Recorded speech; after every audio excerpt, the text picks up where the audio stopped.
आज की वीडियो बहुत इंपॉर्टेंट टॉपिक के ऊपर मैं डिस्कस कर रहा हूँ। Practically day to day life में एक अकाउंटेंट की टॉपिक हमेशा आके दरवाजा खटखटाता है कि मुझे भी कंसिडर करो। बेसिकली क्या होता है, जब हम अपनी रियल अकाउंटिंग वर्ड में डे टू डे ट्रांजेक्शन को रिकॉर्ड करते हैं तो दो ऐसे इंस्ट्रूमेंट होते हैं जिनकी आपको इस्तेमाल बहुत करनी होती है, और वो दो इंस्ट्रूमेंट, एक तो क्रेडिट नोट होता है और एक डेबिट नोट होता है। वीडियो बहुत प्रैक्टिकल होने वाली है। सारे जो कंप्लायंसेस हैं डेबिट नोट और क्रेडिट नोट के, इंक्लूडिंग अकाउंटिंग, जीएसटी, हम लोग इस वीडियो में डिस्कस करेंगे।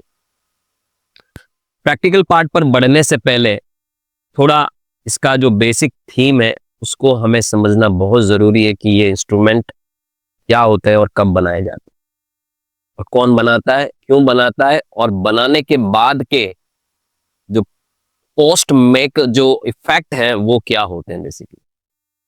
तो चलिए हम थोड़ा सा इसको डिस्कस करते हैं। आप सबको अगर डेबिट नोट क्रेडिट नोट को समझना है तो आप बिजनेस में होने वाले एक ट्रांजैक्शन को सबसे पहले समझिए कि दो पार्टियां हमेशा बिजनेस में आपस में एक ट्रांजैक्शन के अंदर, एक डील के अंदर शामिल होती है। बेचने वाले को हम क्या कहते हैं? सप्लायर। अब माना कि मेरे केस में सप्लायर है कैंडेथ मोटर्स, ठीक है।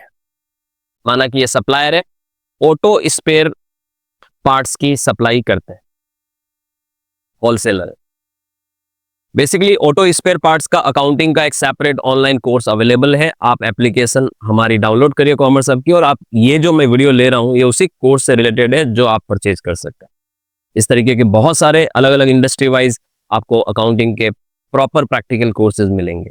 तो चलिए डिस्कस करते हैं कि आपका सप्लायर कौन है। कैंडेथ मोटर, मतलब आप उसके लिए अकाउंटिंग कर रहे हो, मतलब आप सप्लायर हो खुद। और इसमें रेसिपिएंट हमारे केस में कौन सी पार्टी है? Techno vista technology. माना कि आप इनको सेल कर रहे हैं, ठीक है, टेक्नोलॉजी।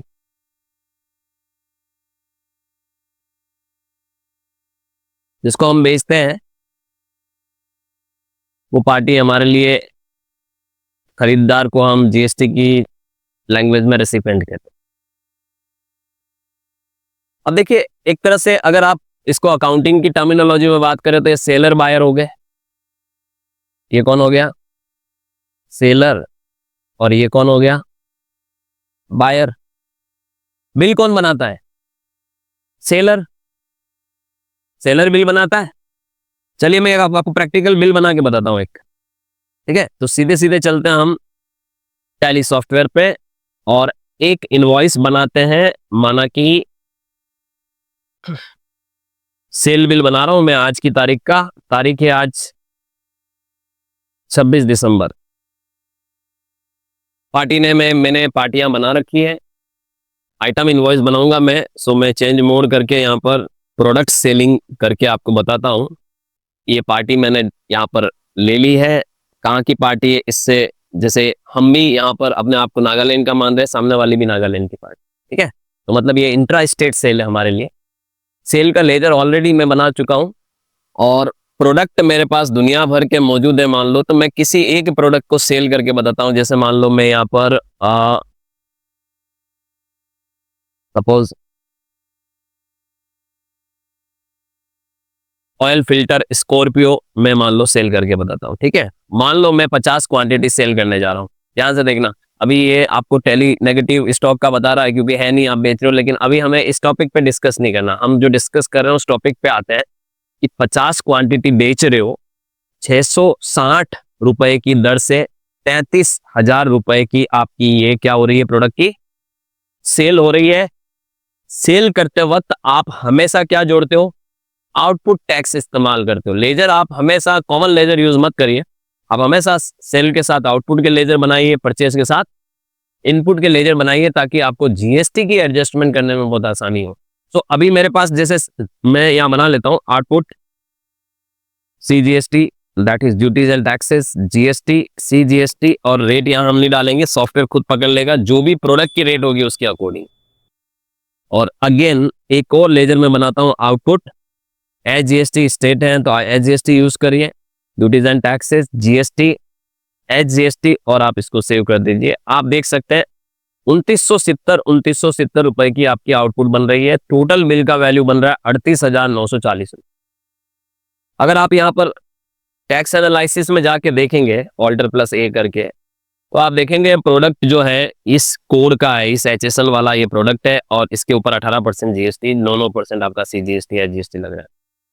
ये बिल मैंने ओपन कर रखा है। अब देखिए ये तो हो गया इनवॉइस। सप्लायर इनवॉइस इसलिए बनाता है क्योंकि वो जिस गुड्स की सप्लाई कर रहा है सामने वाली पार्टी को उस गुड्स की सप्लाई के साथ साथ बिल भी तो देगा, टैक्स इनवॉइस। अब ये जो एक तरह से हमने ट्रांजैक्शन को इनवॉइस मोड में चढ़ाया, अकाउंटिंग के लिहाज से मैंने क्या एंट्री की मैं आपको बताता हूं। सेलर ने, हमेशा ध्यान देना, सेलर ने क्या बनाया, यहां पर सेल बिल बनाया, टैक्स इनवॉइस बनाया हमने, और ये टैक्स इनवॉइस जो है हमारे लिए, सेलर के लिए क्या माना जाएगा, सेल बिल माना जाएगा। वहीं बायर को ये जब आप इसकी कॉपी दोगे तो ये टैक्स इनवॉइस जब बायर के पास जाएगा तो बायर इसे अपना क्या मानेगा, परचेज बिल मानेगा। एम आई राइट? ओके, बायर के लिए परचेज बिल है, बेचने वाले के लिए सेल है, खरीदने वाले के लिए क्या है, परचेज है। बेचने वाले ने इसे सेल में एंट्री की, खरीदने वाला इसी बिल की एंट्री किस में करेगा, अपनी बुक्स में, परचेज में करेगा। क्या एंट्री करेगा, चलो एंट्री फॉर्म में भी मैं बताता हूं आपको क्या एंट्री करेगा। जैसे आप देखिए बेचने वाले ने यहां पर क्या एंट्री करनी है, एंट्री की मैं बात करूं, अगर एंट्री के लिहाज से मैं बात करूं तो जिस पार्टी को आप बेच रहे हो, जैसे यहां पर आपकी वो पार्टी अकाउंट डेबिट, सुनना मेरी बात को ध्यान से समझना, पार्टी अकाउंट डेबिट, जैसे ये पार्टी है टेक्नोविस्टा टेक्नोलॉजी अकाउंट डेबिट,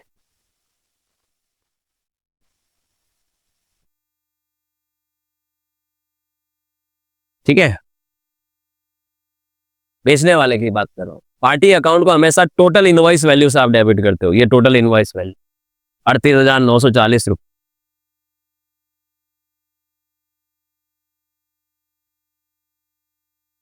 टू, आप जो प्रोडक्ट बेचा है उसको आप टू सेल्स करते हैं, कितनी वैल्यू से, टैक्सेबल वैल्यू से 33,000 रुपए से, ठीक है। और फिर आप क्या लिखते हैं, टू, आपने जो टैक्स कलेक्ट किए हैं आउटपुट CGST अकाउंट, और एक और आपने टैक्स कलेक्ट किया that is output HGST account. 2970 रुपए। तो आप ये अकाउंटिंग के लिहाज से अगर आप जनरल एंट्री के हिसाब से देखें तो आपकी बुक्स में ये एंट्री हुई है, लेकिन आपने एंट्री वाउचर में नहीं करके इनवॉइस मोड में इसलिए की क्योंकि आपको पार्टी को टैक्स इनवॉइस का क्या देना था, प्रिंट देना था। साथ ही साथ में इन्वेंट्री भी इफेक्ट हो रही है, स्टॉक भी इफेक्ट हो रहा है, टैक्स के लेजर भी इफेक्ट हो रहा है, टैक्स ऑटो कैलकुलेट होकर आ रहा है। आप डेबिट क्रेडिट मोड में मैनुअल एंट्री करते तो भी चल जाता, लेकिन मैनुअल एंट्री में आपको हर चीज फिर मैनुअली डालनी पड़ती। तो इस वजह से हम लोग इसको बेसिकली एक अलग तरीके से आजकल सॉफ्टवेयर में चढ़ाते हैं, बट रियल मायने में अगर मैं बात करूं तो एंट्री तो मेरी बुक्स में ही होने वाली है। क्या करेगा सामने वाला एंट्री अपनी बुक्स में, सामने वाला कौन, जिसने आपसे ये प्रोडक्ट खरीदा है, वो जस्ट उल्टी एंट्री करने वाला है। सर उल्टी एंट्री मतलब कैसे, उसके लिए तो ये क्या है, परचेज है, तो वो अपनी बुक्स में परचेज की तरह चढ़ाएगा। अच्छा, वो भी अगर सॉफ्टवेयर यूजर है तो वो भी इसको इनवॉइस मोड में ही चढ़ाने वाला है। लेकिन अगर एंट्री के लिहाज से मैं बात करूं तो जो खरीदार होता है, रेसिपिएंट होता है, वो अपनी बुक्स में इसे परचेज की तरह रिकॉर्ड करता है। तो वो परचेज को टैक्सेबल वैल्यू से डेबिट करेगा, जहां हमने सेल को जिस वैल्यू से क्रेडिट किया वो परचेज को उसी वैल्यू से क्या करेगा, डेबिट करेगा। वो परचेज के साथ चुकाया गया टैक्स जिसकी उसको आगे जाके क्रेडिट मिलने वाली है, ITC मिलने वाली है, वो CGST HGST को भी साथ साथ में उसी वैल्यू से डेबिट करेगा जिस वैल्यू से आपने उसको क्या किया था, आउटपुट की तरह क्रेडिट किया था। सप्लायर के लिए आउटपुट है, लेकिन रेसिपिएंट के लिए ये क्या है, इनपुट है। सप्लायर की ये लाइबिलिटी है, गवर्नमेंट को चुकानी है वेरी नेक्स्ट महीने जब वो अपना जीएसटीआर 1 भरेगा, 3B भरेगा तब।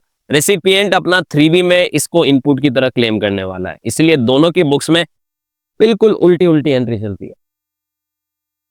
और यहां पर आप उस जैसे कैंडिडेट मोटर से आपने परचेज किया तो आप ये सप्लायर का अकाउंट अपनी बुक्स में खोलोगे, अकाउंट पेएबल होगा आपके लिए, और आप इसको पूरी इनवॉइस वैल्यू से अपनी बुक्स में क्रेडिट करने वाले हो। तो चलिए, डेबिट क्रेडिट का खेल अब शुरू होता है। डेबिट नोट क्रेडिट नोट का खेल अब शुरू होता है, क्योंकि यहां तक तो आप सेल और परचेज करते हो, वहां तक तो आप सब करते ही हो, और रूटीन लाइफ में आप अपने बिलिंग करते हो, तो आपको इतना इश्यू होता नहीं है। और देखिए, अब ये एक तरह से समझिए कि टैक्स इनवॉइस का मामला है। टैक्स इनवॉइस मतलब ऐसा बिल जिसमें आपने क्या लिया, टैक्स लिया सामने वाले से और सामने वाले ने आपको दिया। अब खेल किसका होता है इसको समझिए। हम सबसे पहले बात करते हैं क्रेडिट नोट के ऊपर। क्रेडिट नोट का मतलब होता है ऐसा इंस्ट्रूमेंट जिसमें आप पार्टी अकाउंट को क्रेडिट करेंगे। क्या करेंगे, पार्टी अकाउंट को क्रेडिट करेंगे। अब मुझे एक चीज बताइए, सेल बिल में अगर हम सप्लायर के दृष्टिकोण से बात करते हैं, ठीक है, पहले हम सप्लायर की बातें करेंगे। सप्लायर के लिए क्रेडिट नोट का क्या मीनिंग होता है और रेसिपिएंट के लिए क्रेडिट नोट का क्या मीनिंग होता है, मैं दोनों के लिए ही मीनिंग समझाऊंगा। यहां पर ध्यान से देखिएगा। सप्लायर यानी आपके केस में ये जो मैंने इस तरफ एंट्री की हुई है वो सप्लायर की है, और जो मैं राइट हैंड साइड में जो बातें कर रहा हूं वो रेसिपिएंट की बातें कर रहा हूं। क्रेडिट नोट का मतलब ये होता है, जैसे कैंडिडेट मोटर के लिए क्रेडिट नोट का मीनिंग ये होगा कि जिसने सेल की, तो आपने जब सेल की तो उस पार्टी अकाउंट को आपने क्या किया था, डेबिट किया था। क्या किया था, तो आपने पार्टी अकाउंट को डेबिट किया अपनी बुक्स के अंदर, और पार्टी अकाउंट को आपने इनवॉइस वैल्यू से अपनी बुक्स में डेबिट किया।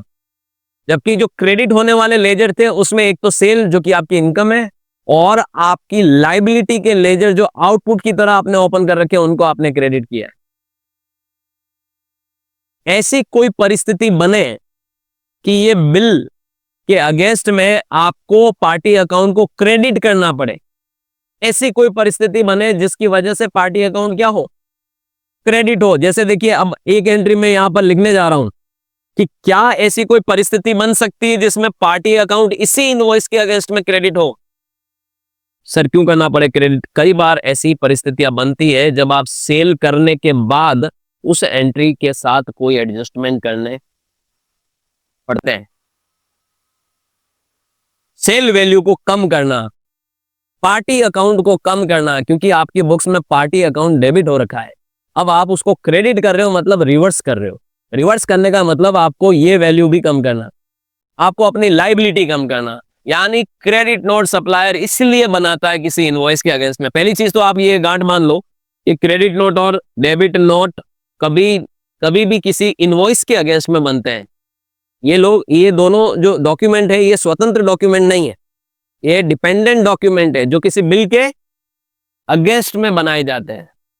समझ रहे हैं, बिल बनाए हैं, अब मुझे बिल के साथ क्या करना है, एडजस्टमेंट करना है, तो मैं डेबिट नोट और क्रेडिट नोट का इस्तेमाल करूंगा। तो क्रेडिट नोट का इस्तेमाल मैं यहां पर एज अ सप्लायर इसलिए कर रहा हूं क्योंकि मुझे सेल वैल्यू को कम करना है, और मेरा मेन मकसद सेल वैल्यू कम करना तो है ही है, लेकिन मेरा उससे ज्यादा बड़ा मकसद है मेरी आउटपुट टैक्स लायबिलिटी को रिवर्स करना।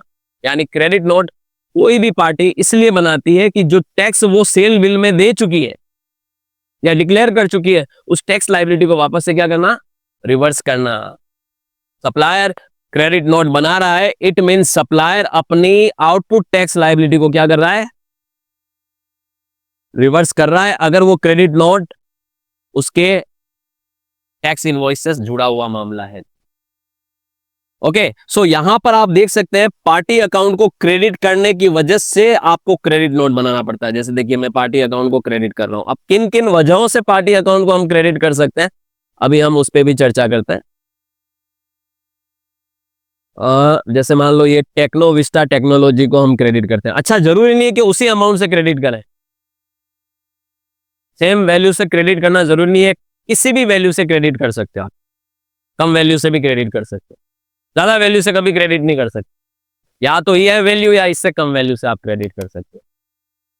अगर आप पार्टी अकाउंट को क्रेडिट कर रहे हो, इसका मतलब नीचे वाले अकाउंट आपके किधर जाने, डेबिट में जाने, यानी आपका आउटपुट CGST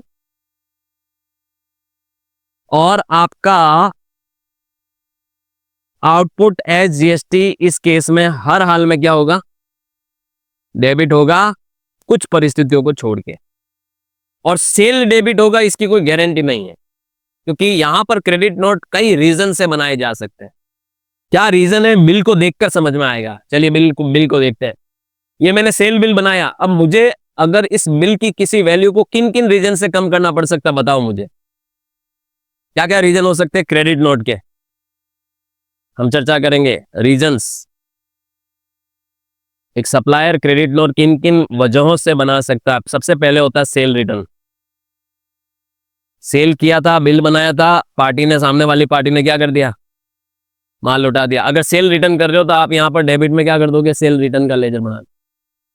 ये जो अकाउंट एक डेबिट होने वाला ना, ये अलग अलग परिस्थितियों में डेबिट होने वाला है।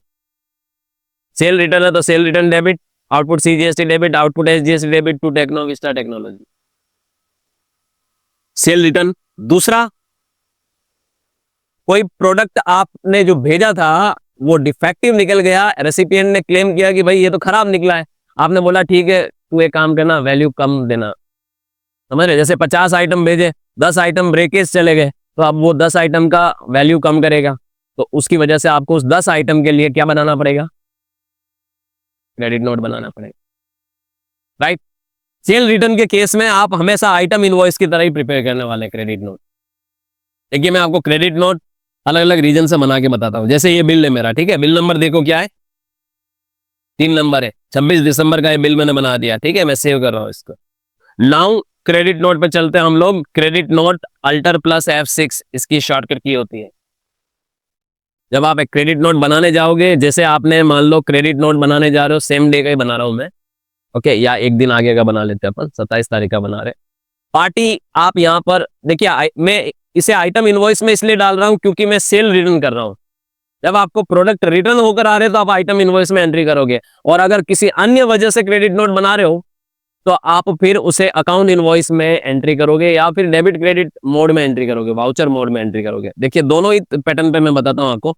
ये बोल रहा है ओरिजिनल इनवॉइस नंबर, अब मेरा ओरिजिनल इनवॉइस नंबर क्या है, CM3, तो मैंने वो डाल दिया। ये बोल रहा है कि ओरिजिनल इनवॉइस की डेट, कभी भी ध्यान देना, मैंने अभी आपको बोला था कि डेबिट नोट और क्रेडिट नोट स्वतंत्र इंस्ट्रूमेंट नहीं होते हैं, ये किसी बिल के अगेंस्ट में बनते हैं। इसमें आपको हवाला देना पड़ेगा उस बिल का कि कौन सा बिल के अगेंस्ट में आप बना रहे हो, ठीक है। तो आपने ये बताया कि यार 26 दिसंबर का बिल था जिसके अगेंस्ट में मैं बना रहा हूं, ठीक है। अब आप ध्यान दीजिएगा, यहां पर सेल रिटर्न कर रहे हो तो आप एक लेजर और ओपन कर सकते हैं सेल्स रिटर्न का, अदरवाइज आप सेल्स के लेजर को डेबिट मारेंगे। क्या आइटम था आपका, ये ऑयल फिल्टर था। कितनी क्वांटिटी लौटाई सामने वाली पार्टी ने, मान लो 10 क्वांटिटी लौटाई, तो हमने उसको 10 क्वांटिटी को कितने में बेचा था, 660 के हिसाब से, यानी 6600 रुपीज का आपका क्रेडिट नोट बन रहा है। आप कौन से लेजर यहां पर रिवर्स करने जाओगे, आउटपुट के।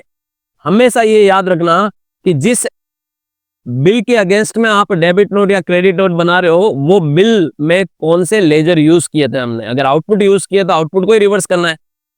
मेरे से कई सारे लोग बोलते हैं कि सर हम बायर हैं, हमने अगर मान लो हम खरीदार है और डेबिट नोट में एंट्री चलानी, तो हम कौन से लेजर को उसमें यूज करें। मैंने कहा बायर हो तो आपने परचेज बिल के वक्त कौन से लेजर यूज किए थे, इनपुट के लेजर यूज किए थे, तो आपको डेबिट नोट और क्रेडिट नोट में भी इनपुट के लेजर ही यूज करना है। वही रिवर्स होंगे या वही आपकी उस सप्लाई की वैल्यू को बढ़ाएंगे, ठीक है। तो ऐसे केस में आप हमेशा यहां पर देखिए, एज ए सप्लायर आप आउटपुट CGST और एज ए सप्लायर आप आउटपुट SGST को यहां पर क्या करने वाले हैं, यहां पर रिवर्स मारने वाले हैं। ये रिवर्सल हो रहा है। आपको ऐसा लगेगा कि यार sir same to same entry हो रही है, तो जैसी सेल में हुई थी, सेम टू सेम जरूर हो रही है, लेकिन ये उस बिल का रिवर्सल है इतनी वैल्यू से। थोड़ी देर पहले मैंने ये भी बोला था कि सेम वैल्यू होना भी जरूरी नहीं है, और ये भी हो सकता है कि पूरा का पूरा बिल ही रिवर्स हो जाए कई बार। तो ऐसे केस में आप ये एंट्री करेंगे, GST डिटेल आपको देनी है और बोलना है कि भाई ये सेल रिटर्न, ठीक है। और अगर बायर ने, कई बार क्या होता है, हमसे पहले बायर एक्शन ले चुका होता है, अगर हमारे लिए सेल रिटर्न है तो या तो हम बायर को क्रेडिट नोट बना के भेज दें, पहले एक्शन हम ले लें, या फिर बायर को बोले कि तू डेबिट नोट बना के भेज, ताकि आप अपनी बुक्स में उसे किस रूप में चढ़ाएं, क्रेडिट नोट में चढ़ाएं। तो बायर ने अगर डेबिट नोट भेजा हुआ था, आप बायर का डेबिट नोट नंबर और डेट भी मेंशन कर सकते हैं। ओके, और आप इस एंट्री को जैसे ही सेव करेंगे, आपको मैं बोल दूं, सॉफ्टवेयर आपसे पूछेगा अभी कि भाई ये बिल रेफरेंस क्या लूं, मैंने कहा अगेंस्ट बिल लो। कौन से बिल के अगेंस्ट में? मैंने कहा ये बिल मैंने जो बनाया था 3 नंबर का, उसमें से ही ये वैल्यू कम करो। तो देखिए वो बिल है 38,940 का, सॉफ्टवेयर उसमें से क्या करेगा, 7,788 रुपए क्या कर देगा, माइनस कर देगा, और आप इसको सेव कर देंगे। अब देखिए क्यों क्रेडिट नोट बनाया, मैं बताता हूं। इसलिए बनाया क्योंकि पहली चीज, आप अपनी स्टॉक समरी, ऑयल फिल्टर, और ये दिसंबर महीना आप देखिए, जब आपने सेल की थी तो 50 क्वांटिटी आउटवर्ड में चली गई थी, और जब आप क्रेडिट नोट बना रहे हो वापस उसमें से 50 में से 10 माइनस हो जाएगी, मतलब आउटवर्ड में से ही माइनस हो जाता है। आउटवर्ड मतलब बाहर गई, और माइनस हो गई मतलब वापस कहीं ना कहीं अंदर आ गई। नेट इफेक्ट कितना रहा, 40 का रहा। तो एक तो आप स्टॉक समरी में जाके चेक करिए, दूसरा आप उस पार्टी का लेजर देखिए, DAL पार्टी कौन है, टेक्नोविस्टा टेक्नोलॉजी। आप इस लेजर को देखेंगे तो भाई आपने जब उसको बेचा था तो आप उससे कितना पैसा मांगने लग गए थे, 38,940। अब आपने जब क्रेडिट नोट बनाया तो उसमें से 7,788 क्या हो गए, माइनस हो गए, और आपका नेट अमाउंट कितना आ गया, आपको उससे कितना मांगना है, कितना लेना, 31,152 रुपए। तो ये सेकंड इफेक्ट जो आप पार्टी लेजर पे देखेंगे।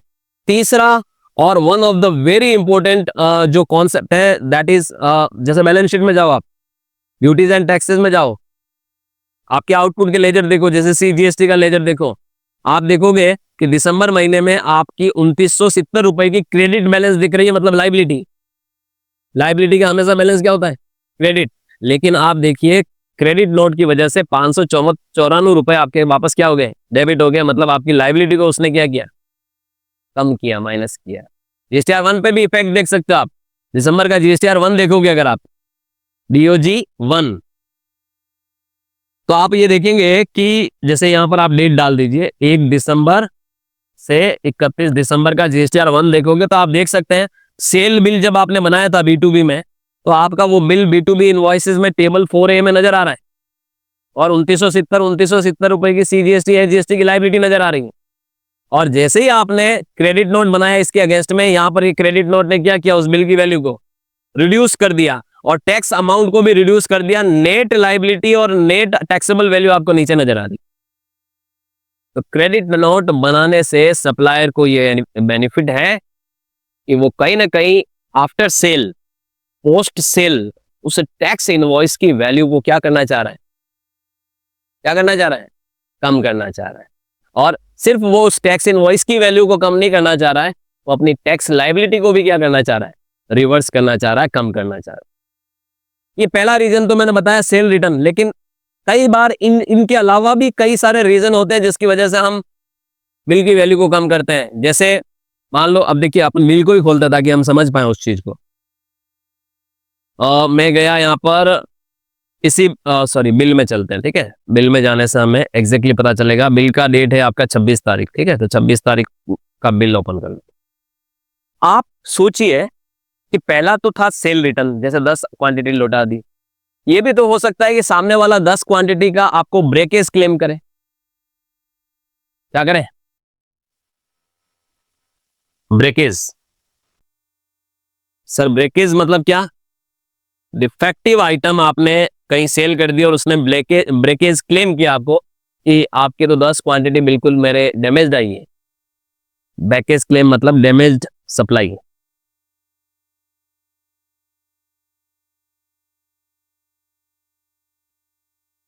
ओके, तो उस केस में क्या होगा, अब देखो उस केस में समझना आप मेरी थीम को। आपने बिल कितने क्वांटिटी का बनाया, 50 क्वांटिटी का बनाया। सामने वाले के पास ये माल चला गया, आपकी इन्वेंट्री 50 क्वांटिटी से क्या होगी, कम होगी। Got it. अब सामने वाले ने आपको कॉल किया और बोला कि हमने अभी अभी ये माल आपका हमें मिला है, इसमें से 10 आइटम कंप्लीटली क्या है, डैमेज्ड है। मैंने आपको वीडियो बना के भी भेजा हुआ है गुड्स की अनपैकिंग का, आप देख सकते हैं। आपने जब अपना व्हाट्सएप पे वीडियो चेक किया तो आपने देखा कि वास्तव में वो 10 पीस पूरी तरह से ब्रेकेज थे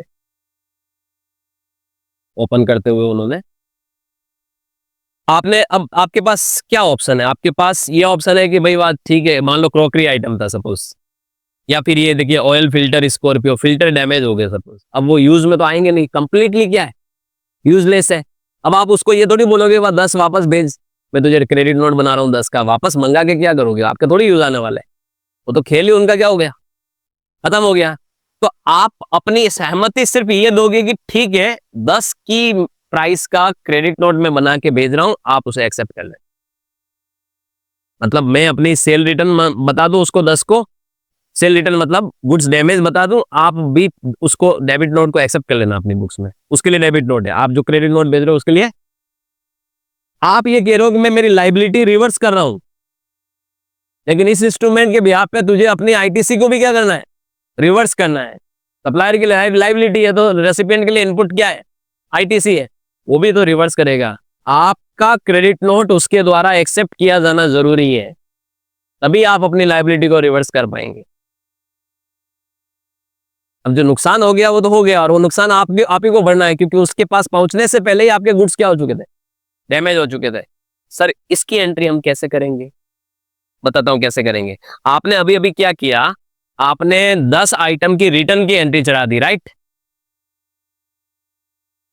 27 तारीख को, ठीक है, 27 तारीख को आपने 10 आइटम की रिटर्न की एंट्री चढ़ा दी, तो आपने फट से क्रेडिट आइटम इनवॉइस में एंट्री कर ली।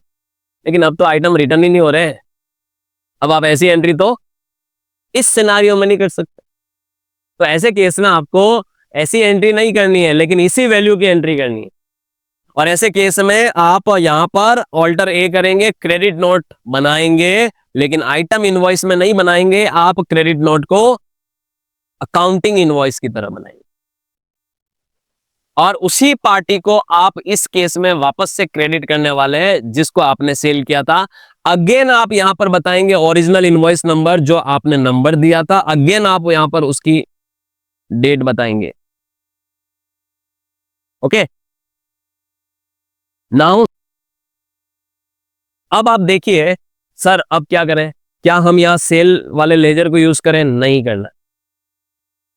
सेल्स रिटर्न में हमने इसको यूज किया था, ये इन्वेंट्री को वापस से क्या किया, आपकी बढ़ाया इसने, सेल में से माइनस हो गया, आपका ग्रॉस सेल में से ये सेल रिटर्न माइनस होने के बाद आपकी नेट सेल आती है। तो आप इस केस में क्या कर सकते हैं, ये सेल रिटर्न तो है नहीं, तो सेल में से तो आप इसको नहीं माइनस कर सकते हैं। ऐसे केस में आप अपने उस नुकसान को नुकसान बताएं। क्या बताएं? नुकसान बताएं। अपने उस नुकसान को क्या बताएं? नुकसान बताएं।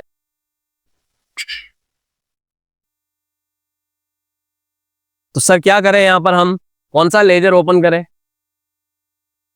मुझे बताओ, आपने ये जो एंट्री की ये वाली, इसमें आप पार्टी अकाउंट को क्रेडिट कर रहे हो, और डेबिट में अब आप जो दूसरा वाला अकाउंट है सामने वाला वो क्या होगा, आपका डेबिट होगा। और डेबिट कब होता है? लॉस या एक्सपेंसेस को भी हम क्या करते हैं, डेबिट करते हैं।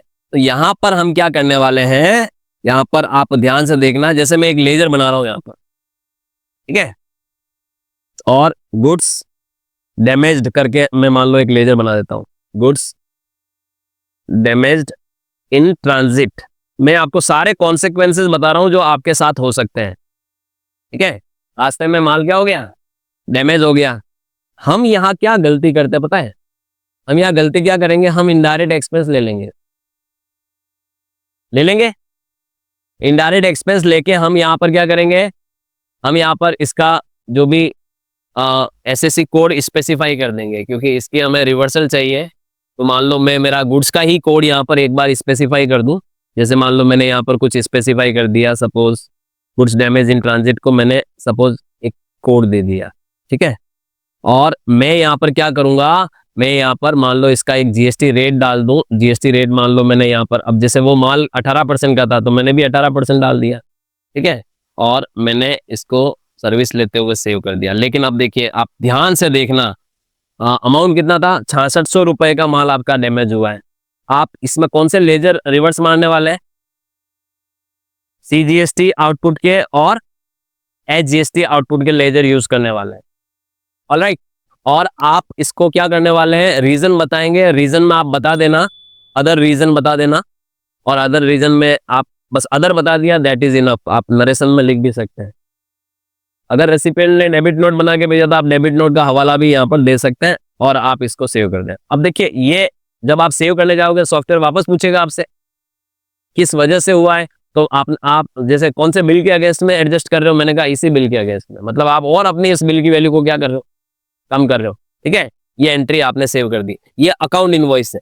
लेकिन अभी हमें देखना है, अभी ये कंप्लीट हुई नहीं है, एंट्री तो हो रही है, लेकिन क्या ये एंट्री सारी जगह बराबर इफेक्ट डाल रही है। देखिए, सबसे पहले तो ये हम अगर देख रहे हैं तो परफेक्ट इफेक्ट यहाँ तो मुझे नजर आ रहा है, ये बिल वैल्यू को कम कर रहा है। लेकिन मैं एक एक जगह जाके चेक करता हूँ। सबसे पहले बैलेंस शीट में चलते हैं और हम अपने ड्यूटीज एंड टैक्सेस में चलते हैं, हम अपनी आउटपुट CGST को चेक करते हैं। तो आप देखिए 2 बार आपका ये आउटपुट डेबिट हो रहा है, मतलब यहाँ बिल्कुल परफेक्ट इसका इम्पैक्ट आपको नजर आ रहा है। आप अपना PNL में जाइए, PNL में जाके आप सेल में देखिए तो सेल वैल्यू में से कम नहीं हुआ और खड़ा हो गया कहाँ पर, ये 6600 रुपए एक्सपेंस में खड़ा हो गया। तो यहाँ पर भी बराबर नजर आ रहा है, आपका लॉस ही है, एबनॉर्मल लॉस है, ये तो नुकसान हुआ है आपको, आप ही को हुआ, किसको हुआ, सप्लायर को ही हुआ। रेसिपिएंट के पास पहुंचने से पहले हुआ नुकसान तो हमारा ही नुकसान है, तो हमने अपने नुकसान में डाल दिया। तीसरी चीज मुझे कहाँ देखनी है, तीसरी चीज मुझे चेक करनी है अपनी स्टॉक समरी में। लेकिन स्टॉक समरी पे इफेक्ट नहीं जाएगा, आपको मैं बता दूं, स्टॉक समरी पे इसलिए नहीं इफेक्ट जाएगा क्योंकि स्टॉक वापस आपके पास नहीं आया है। तो आप यहाँ देखिए, यहाँ एक और -10 वाली एंट्री नजर नहीं आ रही, क्योंकि हमने उसे आइटम इनवॉइस में नहीं चढ़ाया बल्कि अकाउंटिंग इनवॉइस में चढ़ाया। ओके, और चौथी चीज, अगर आप GST देखिए, सबसे इंपॉर्टेंट होता है, मतलब अगर मेरे से पूछोगे कि यार हर एंट्री के बाद मुझे कहाँ क्या पिक्चर देखनी चाहिए, sale, purchase, debit note, credit note के लिए आप GST रिटर्न ऑथेंटिसिटी चेक करो। GST रिटर्न में वो सही जगह नजर आ रहा है क्या, तो GSTR1 में जाओ, डेट डालो, दिसंबर का GST रिटर्न देखो, अगर यहां नजर आता है मामला तो सही है, लेकिन यहां नजर नहीं आ रहा है।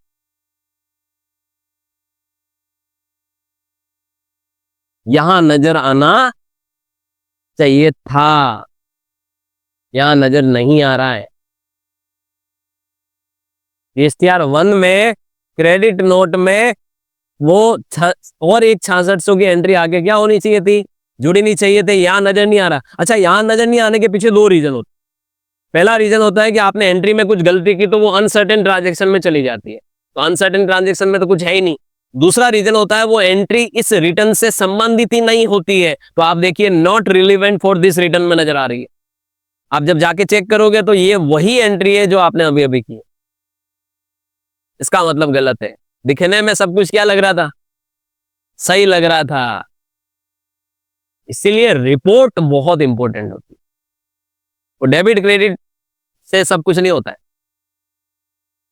रिपोर्टिंग चेक करिए कि आपकी रिपोर्टिंग सही आ रही कि नहीं आ रही है। ये एंट्री आप अपनी बुक्स में कर लोगे, सेटिस्फाई हो जाओगे, वाह हो गया, GSTR1 गलत चला जाएगा।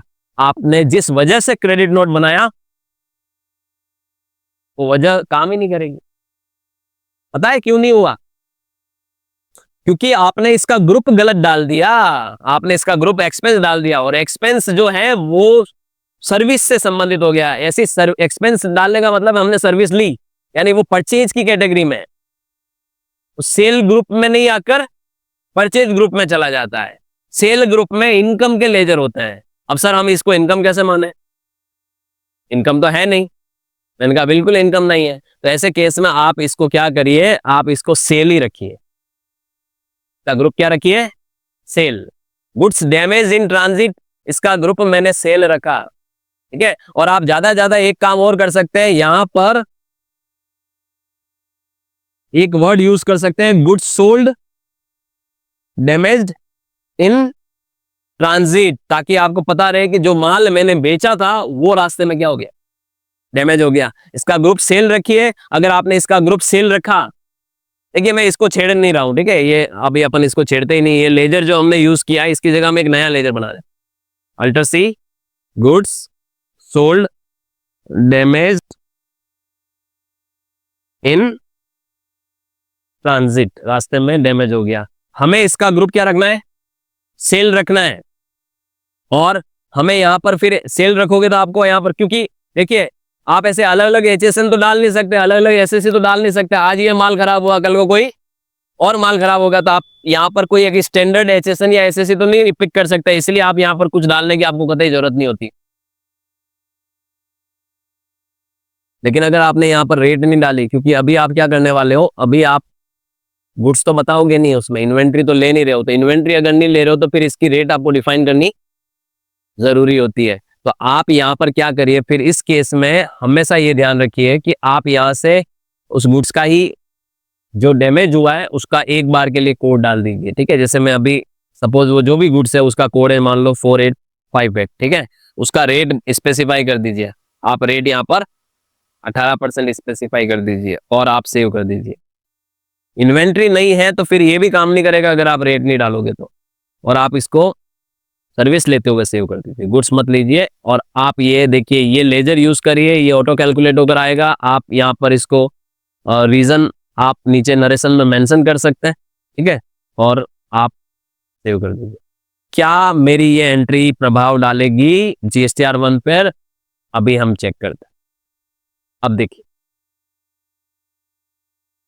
आपके GSTR 1 में उस एंट्री का क्या आ गया, इफेक्ट आ गया। पहले वो एंट्री इधर दिख रही थी, नॉट रिलीवेंट में दिख रही थी कि भाई 1 से इसका कोई संबंध नहीं था, क्योंकि आपने ग्रुप क्या डाल रखा था, इनडायरेक्ट एक्सपेंस। अब आपने ग्रुप क्या डाल दिया, सेल्स डाल दिया, या डायरेक्ट इनकम भी डाल सकते हो, सेल या डायरेक्ट इनकम, ठीक है, या डायरेक्ट इनडायरेक्ट इनकम जो भी है, तो वो माइनस की तरह दिखेगा। अभी मैं बताऊंगा ये इसका इंपैक्ट आपकी रिपोर्ट पे कैसे दिखेगा। मतलब यहाँ पर ये सही आ रहा है, यहाँ पर ये बिल्कुल सही आ रहा है, ये क्रेडिट नोट में आके जुड़ गया और ये अब आपके डबल क्रेडिट नोट हो गए, सेकंड नंबर का क्रेडिट। लेकिन सर क्या इससे हमारी इन्वेंट्री नहीं बिगड़ी होगी? मैंने कहा नहीं बिगड़ी। बताओ सर, मैंने कहा जाओ ऑयल फिल्टर में, क्या यहां पर और एक -10 की एंट्री दिख रही है? नहीं दिख रही है। इन्वेंट्री पे इसका इफेक्ट नहीं पड़ा, अकाउंटिंग पे जरूर पड़ा है। सर अकाउंटिंग पे कैसे पड़ा बताता हूं। आप जाओ ट्रेडिंग अकाउंट में, सेल में देखो, आपको सेल टोटल सेल वैल्यू कितनी दिख रही है, 80,790। आपको अब इसी के साथ एक लेजर और नजर आएगा, goods sold damage in transit, वो माइनस में नजर आएगा। यानी इसने आपकी इनकम को क्या किया, कम किया। आपने उसका ग्रुप सेल डिफाइन किया तो ये यहाँ पर नजर आएगा। कई बार आपको ट्रेडिंग अकाउंट में ऐसी चीजें भी देखने को मिलती है कि माल बेचने के बाद उस माल की वैल्यू को किसी वजह से आपको क्या करना पड़ गया, उस बिल की वैल्यू को कम करना पड़ गया, तो आपने सेपरेट लेजर बनाकर आप इस तरह से बता सकते हो किन किन वजहों से आप क्रेडिट नोट बनाते हो। तो पहला कारण था क्रेडिट सेल रिटर्न, दूसरा कारण था ब्रेकेज या डैमेज, और कारण हो सकते हैं। सर और क्या कारण हो सकते हैं बताता हूं। और कारण देखने के लिए मिल पे चलना पड़ेगा। और तीसरा कारण यह हो सकता है कि जो क्वांटिटी आपने बिल में मेंशन की, एक्चुअल में उतनी क्वांटिटी पहुंची नहीं थी। आपने बिल 50 से बना के भेज दिया, जब उसने बंदे ने गुड्स खोला तो उसको तो 45 ही दिख रहा है, 5 क्वांटिटी कम है। उसने आपको रिपोर्ट किया कि 5 कम आ रहा है, तो अब आपके पास एक ही ऑप्शन है कि 5 क्वांटिटी का क्या बनाए, क्रेडिट नोट बनाए। तो उस केस में आप इन्वेंट्री का इस्तेमाल करोगे, क्योंकि आपकी बुक से जब आप ओरिजिनल इनवॉइस बनाया तो 50 क्वांटिटी चली गई, अब आपको 5 क्वांटिटी रिवर्सल दिखानी पड़ेगी, सेल रिटर्न की तरह दिखाना पड़ेगा। कम क्वांटिटी, मतलब आपने अगर इसमें क्रेडिट नोट बनाने का मतलब ये हुआ कि रॉन्ग क्वांटिटी की वजह से भी आप क्रेडिट नोट बना सकते हो, ठीक है, जहां पर आपको क्वांटिटी को क्या करना है, ज्यादा से कम करना है। आपकी ओरिजिनल इनवॉइस में करेक्शन करना है, मिस्टेक हो गई, आप उसको सुधार सकते हैं। और क्या कारण हो सकता है, वैल्यू ज्यादा लिख दी गई, आपने बिल बना दिया 660 रुपए के हिसाब से, जबकि जो माल भेजा गया था वो 640 का ही भेजा गया था। सामने वाले ने आपको बोला कि भाई ये तो माल तो 640 वाला, आपने तो 60 के हिसाब से बिलिंग की, तो आपको 20 रुपए से वापस अपनी बिलिंग के अगेंस्ट में क्या करना पड़ेगा, क्रेडिट नोट बनाना पड़ेगा। तो यहां पर हम लिख सकते हैं रॉन्ग क्या कहते हैं, रेट, जिसको भी आपको ज्यादा से क्या करना है, कम करना है। हम लोग क्रेडिट नोट पे बातें कर रहे हैं, तो ये रीजन है क्रेडिट नोट। और क्या हो सकता है, और ये हो सकता है कि आपने यहाँ पर क्या किया है, जीएसटी गलत रेट से कैलकुलेट कर लिया। आपने 18% लगा दिया, एक्चुअल में उस गुड्स पे 5% जीएसटी लगता है। सामने वाले ने आपको बोला कि यार आपने 18% जोड़ के दिया हुआ है, जबकि रियल में तो उसके ऊपर 5% ही है। तो आपको वो जो टैक्स का अमाउंट ज्यादा जोड़ दिया गया, उसको रिड्यूस करने के लिए भी एक आपको क्रेडिट नोट का इस्तेमाल करना पड़ सकता है। Wrong tax calculation, tax rate, इसको भी आपको ज्यादा से कम करना हो तो आप क्रेडिट नोट बनाओगे। अब आपको ये भी बता दूं कि ये सारे क्रेडिट नोट जो हैं, आप ये जितने भी क्रेडिट नोट आपको दिख रहे हैं, इनमें आपको ये तय करना पड़ेगा कि आपकी इन्वेंट्री वापस बढ़ रही है या नहीं बढ़ रही है। अगर नहीं बढ़ रही है तो अकाउंट इनवॉइस में बनेंगे, और अगर इन्वेंट्री वापस आपकी बुक्स में बढ़ा के दिखानी है तो आइटम इनवॉइस में आपको एंट्री करना पड़ेगी। ऑलराइट। और ये भी हो सकता है कि कोई कैलकुलेशन मिस्टेक हो गई हो आपके, कि भाई आपने यहाँ टैक्स गलत जोड़ के टोटल बिल वैल्यू ज्यादा लिख दी हो, तो ये इसे कहते हैं कैलकुलेशन मिस्टेक। जहां पर आपने अगर कोई कैलकुलेशन में गलती की है तो उसको भी आप रेक्टिफाई कर सकते हैं।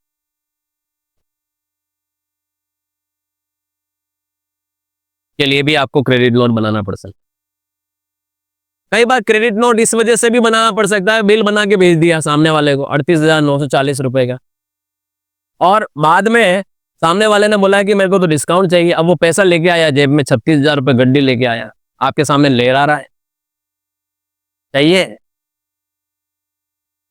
2940 कम दूंगा, वरना 1 महीना रुकना पड़ेगा। मतलब क्या बताए वो आपको ब्लैकमेल क्या कर रहा है कि अभी चाहिए तो डिस्काउंट दे। उस वजह से आपको आफ्टर सेल बिल आपको डिस्काउंट देना पड़ सकता है। हालांकि इसको कैश डिस्काउंट कहते हैं। कैश डिस्काउंट का जीएसटी पे कोई इंपैक्ट नहीं पड़ता है, ये भी बता दूं। ठीक है, आपने ले लिया 2940 का, आप क्रेडिट नोट अपनी बुक्स में बना भी लोगे, लेकिन फिर आप आउटपुट जीएसटी को रिवर्स नहीं कर सकते, क्योंकि ये कमर्शियल क्रेडिट नोट माना जाएगा, फाइनेंशियल क्रेडिट नोट माना जाएगा। फाइनेंशियल क्रेडिट नोट वो क्रेडिट नोट होते हैं जो आपकी जीएसटी की लायबिलिटी को रिवर्स नहीं करते। गवर्नमेंट का नियम है कि भाई आपने डिस्काउंट अगर सेल करने के बाद दिया तो वो आपका और उस सामने वाली पार्टी का लेना देना है, हमारा इससे कोई लेना देना नहीं है। तो उस केस में फिर आप सिंपल उस डिस्काउंट की एंट्री पास करेंगे 2940 से, तो उस केस में आप नीचे सीजीएसटी आउटपुट, एसजीएसटी आउटपुट को वहां पर साथ में क्रेडिट करने वाले नहीं। सर करके बताओ ऐसी एंट्री, मैं बताता हूं आपको ऐसी entry. Sir commercial credit note कैसे होते हैं बताता हूं, देखना ध्यान से। वाउचर में गया credit note alt plus F6, ठीक है। टेक्नो विस्टा टेक्नोलॉजी को आप कमर्शियल क्रेडिट नोट इश्यू कर रहे हो 27 तारीख का, अभी डेट भी डालेंगे अपन, CM/3 के अगेंस्ट में, ठीक है। 26 तारीख का बिल है, और यहाँ पर हम 27 तारीख को कमर्शियल क्रेडिट नोट हम इसको इश्यू कर रहे हैं। अच्छा, लेजर यहाँ पर क्या यूज करेंगे, हम यहाँ एक लेजर बना देते हैं, discount, just a second. Item invoice नहीं बनेगा, क्या बनेगा, अकाउंट इनवॉइस बनेगा, या एज वाउचर भी कर सकते हो, ठीक है। और यहां पर अब आप क्या करोगे, यहां पर एक लेजर बनाओगे पोस्ट सेल डिस्काउंट। इसको भी मैंने अभी अभी आपको एक ट्रीटमेंट बताया था कि अगर आपको इंपैक्ट डालना है तो आप इसको भी क्या दिखाएं, सेल दिखाकर नीचे उसका रेट वेट डालें। लेकिन अभी अभी मैं एक चीज और बोला था कि इसका कोई इंपैक्ट जीएसटी रिटर्न में नहीं आने वाला, तो ऐसे केस में मैं इसको, ये तो मेरे लिए एक तरह से नुकसान है, तो मैं इसको वास्तव में क्या डाल दूं, इनडायरेक्ट एक्सपेंस डाल दो। और सबसे खास बात है जीएसटी नॉट एप्लीकेबल कर, इसका जीएसटी से कोई लेना देना नहीं है। ये मेरा पर्सनल नुकसान है 2970 रुपए जो मैंने उस पार्टी को दिए हैं, क्योंकि मुझे पैसे की रिकवरी करनी थी, ठीक है। इसके लिए मैंने ये क्रेडिट नोट उसको 2970 का बना के दिया। अब ये क्रेडिट नोट क्या करेगा, आपकी बिल वैल्यू को कम करेगा, लेकिन सिर्फ बिल वैल्यू को कम करेगा। आउटवर्ड के जो लेजर बनाए आपने, आउटपुट जीएसटी के लेजर, उसको कोई इंपैक्ट नहीं करने वाला है। अब आपने ये एंट्री कर दी, अगर आप पार्टी का लेजर चेक करते हैं, जैसे मैं पार्टी का लेजर चेक करता हूं, आपको पार्टी कौन है मेरी, ये टेक्नो विस्टा, तो आप देखेंगे 2970 भी कम हुआ है, यानी उसका अमाउंट कम हुआ है, इसने कम किया इस क्रेडिट नोट ने। लेकिन ये एक फाइनेंशियल क्रेडिट नोट है, कमर्शियल क्रेडिट नोट है, इसका इफेक्ट आपकी जीएसटी की लायबिलिटी पे नहीं आने वाला है। तो जैसे मैं आउटपुट एस जीएसटी का लेजर देख रहा हूं, यहां पर उसका कोई इंपैक्ट नहीं आ रहा, देखो इसका इफेक्ट आपके जीएसटीआर 1 पे भी नहीं जाने वाला है। तो अगर आप इसका जीएसटीआर 1 भी चेक करोगे दिसंबर महीने का, तो आपको जीएसटीआर 1 पे भी इसका इफेक्ट नहीं आने वाला है। तीसरी एंट्री आपको मौजूद नहीं मिलेगी, वो एंट्री रिलीवेंट ही नहीं है इस रिटर्न के। वो एंट्री आप जाके देखोगे नॉट रिलीवेंट सेक्शन में नजर आएगी कि भाई ये आपका अदर ट्रांजेक्शन है, जीएसटी वाला ट्रांजेक्शन नहीं है। दिस इज कॉल्ड कमर्शियल या फाइनेंशियल क्रेडिट। तो हालांकि मेरा आज का जो टॉपिक था वो मैं डेबिट और क्रेडिट नोट पे कंप्लीट चर्चा करने वाला था, लेकिन चूंकि प्रैक्टिकल पार्ट पर हमने डिस्कस किया इसलिए थोड़ा वीडियो क्या हो गया है, लंबा हो गया है। डेबिट नोट हम किसी सेपरेट वीडियो में डिस्कस करेंगे। बने रहिए इस चैनल के साथ और सब्सक्राइब करना न भूलें। और अगर आपको ये प्रैक्टिकल क्लासेस जो इस तरीके की क्लासेस हैं, उसके लिए आप हमारा auto spare parts accounting project purchase कर लीजिए, क्योंकि उसी से रिलेटेड ये टॉपिक मैंने आज यहाँ पर लिया है। Thank you so much.